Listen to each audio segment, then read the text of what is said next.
Folks, we've had these snapper up in the water column like crazy, and of course as soon as I put on the camera they go back down. I think I caught them though on camera. There's one. Oh, that might be you. We've had them chummed up real good. There's one Chad's bringing. Today I'm shooting in 4K to see how it comes out. I've only done it one other time, but I mixed it with other videos so it doesn't come out. It's 4K, so I'm going to try to shoot everything with this camera today and see how it comes out. As you can see, we're chumming. I think we've got our limit of snapper in the boat, and they're all small. This one's probably 2.5 pounds. The biggest one's probably close to 4 pounds, if not more. All free lining. This tide's moving pretty good, as you can see, and we're just free lining. We've got them coming up into the water column, and we're sitting in 25 feet of water. There's one. Not a real big one. It's probably one of the smallest ones we've caught today. He's like a football. God bless America. They've been coming up and spitting. Yeah, as you can see, they're spitting up chum right now. Look at that. Just spitting up chum everywhere. I've got one on my shirt. Chad's got another one. You can always tell when you hook a real good one, because when they fight hard. This is not a bad fish. Some people in Tampa Bay would probably be flipping out about a fish like that, but all I'm doing is taking these small ones that I've caught on the flats and chumming with them. And then actually Chad's been using some frozen shrimp, and it's been doing just as good. So I don't think it really matters. We're sitting on the edge of the main shipping channel today. We're not fishing the port. We've had too many problems with flipper lately, so we've decided. Oh, there's mackerel underneath the boat. Well, I did have a fish.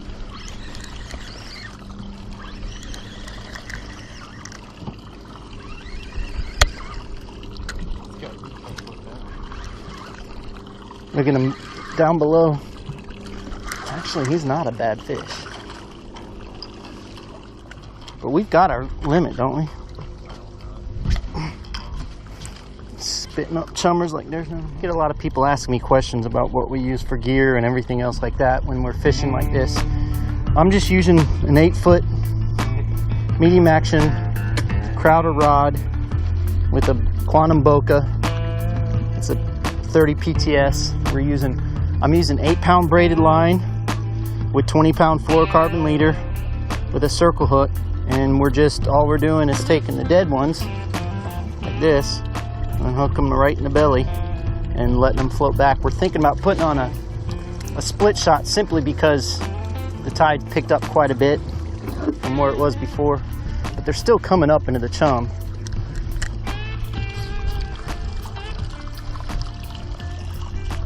And all we do is just kind of, sometimes if the wind's not too bad, we grab it like this and just feed it out like you would if you were yellowtail snapper fishing.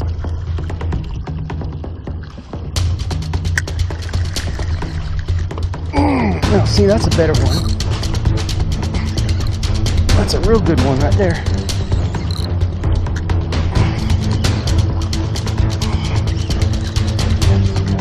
Oh, yeah. Yeah.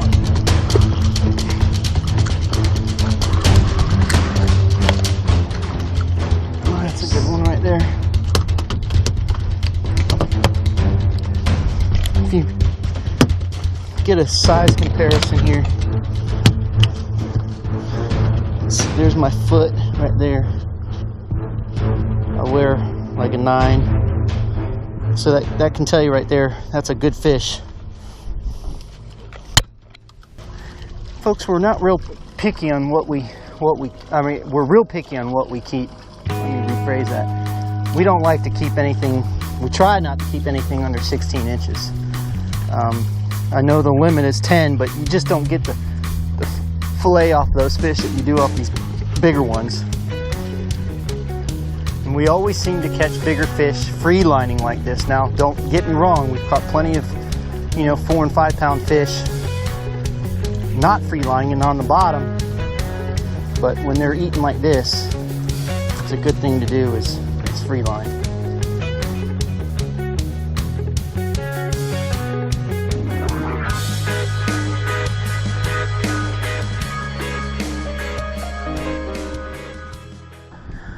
What we're doing, folks, is that we're sitting in a little bit deeper water, and then it gets real shallow up in front of us. But these mullet keep pushing as the tide is coming in. The mullet keep pushing farther up and farther up on the shoreline, and we keep following them. And we, every time we stop, we catch fish, and then it slows up a little bit, and then we push up more, and we catch fish. And these fish are really starting to push pretty shallow. We had some mullet guys come by and do some netting not too far from us, so I think these mullet either felt it or they're moving up with the tide, which I think it had a combination of both, because we had the mullet right in front of us for a while, but then when the mullet guys came in, they pushed up. So what we're going to do is probably push up a little bit farther and just kind of get a little bit closer. But there's still a crab trap that's out of the water, so that's telling me that this water is still, pretty much relatively pretty low.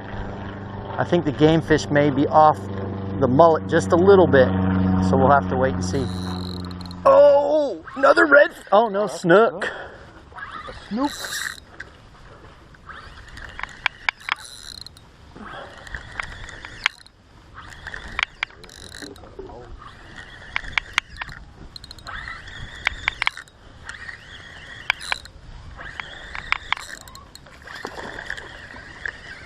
Well, all I need is my trout. Look how pretty that is. Chad, look how pretty it is.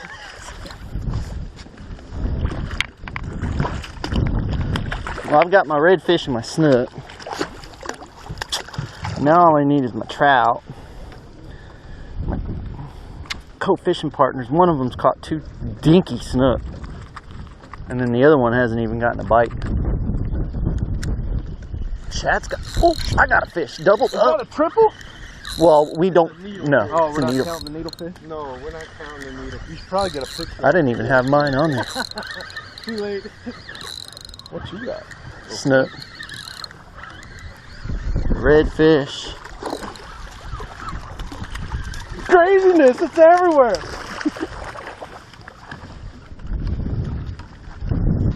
Chad's is a dinky compared to mine. I hope I'm not caught up in the line.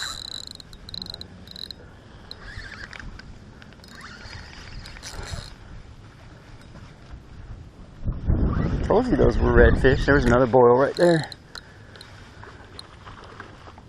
That's nice.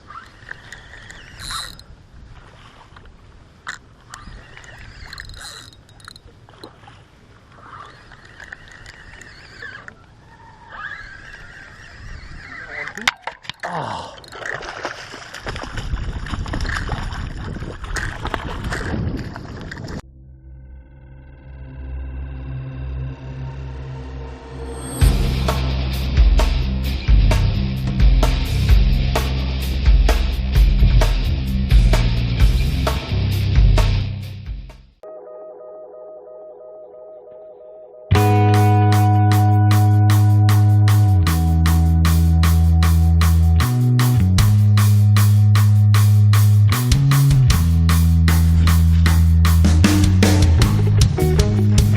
Still can't catch him a redfish. He almost had a double. At least this is his biggest snook of the day.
doubled up.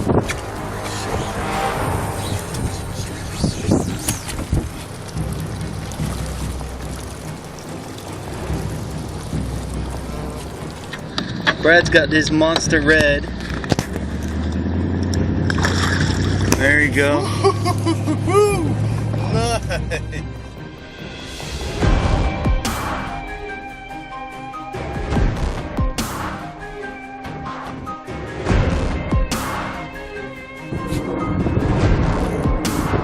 That could be your slot. Oh yeah. That's my birthday suit. Yeah, buddy.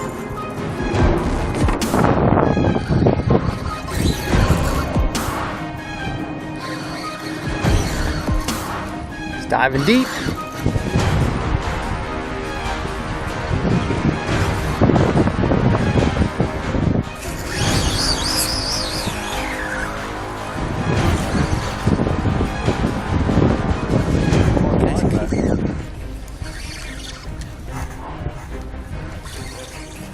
Nice.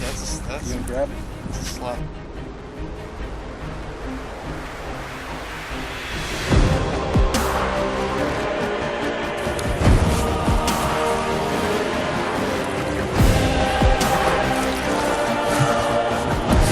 Nice. Woo, look at that.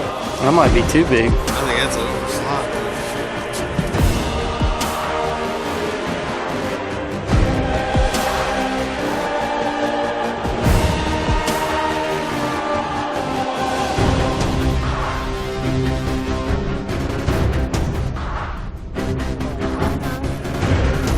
Somebody put an ice cube on this man. Oh Lord.